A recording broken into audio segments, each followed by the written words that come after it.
Welcome back to Lily's kitchen magic. ഇന്ന് ഞാനിവിടെ prepare ചെയ്യാൻ വേണ്ടി പോകുന്നത് പപ്പായ അച്ചാറാണ്. കപ്പളങ്ങ അച്ചാർ എന്നൊക്കെ പറയും.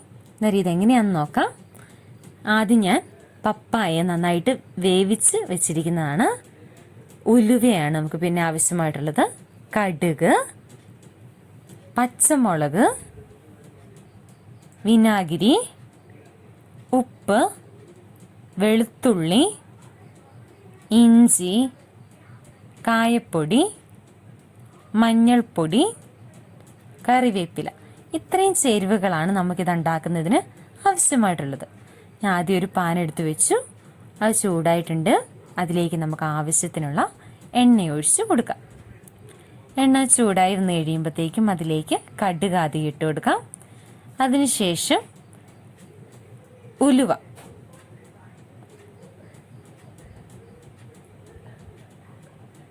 ഇട്ട് കൊടുക്കുക.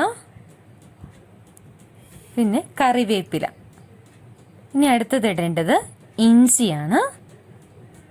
അതുപോലെ തന്നെ വെളുത്തുള്ളി നമുക്ക് ഇച്ചിരി അധികമായിട്ട് വേണം. ഇനി ഇത് നന്നായിട്ട് നമുക്ക് ഒന്ന് ഇളക്കി കൊടുക്കാവുന്നതാണ്. ഇനി അടുത്തത് പച്ചമുളകിന് ശേഷം നമുക്ക് കായപ്പൊടി ഇട്ട് കൊടുക്കണം. ഇനി നന്നായിട്ടൊന്ന് നമുക്ക് ഇളക്കി കൊടുക്കാവുന്നതാണ്.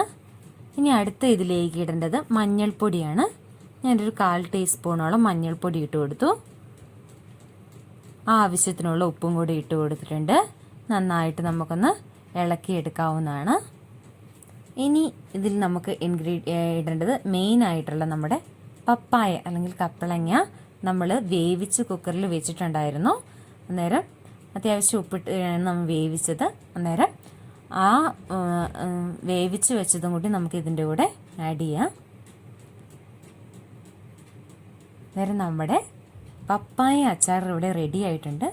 ഇനി നമുക്ക് ഇതൊന്ന് തണുത്ത് കഴിയുമ്പോഴത്തേക്കും, അത്യാവശ്യം ചൂട് പോയി കഴിയുമ്പോൾ ഇതിലേക്ക് നമുക്ക് ആവശ്യത്തിനുള്ള വിനാഗിരിയും കൂടെ ഒഴിച്ചു കൊടുക്കാം. എൻ്റെ ചാനൽ സബ്സ്ക്രൈബ് ചെയ്തിട്ടില്ലെങ്കിൽ എല്ലാവരും സബ്സ്ക്രൈബ് ചെയ്യണം.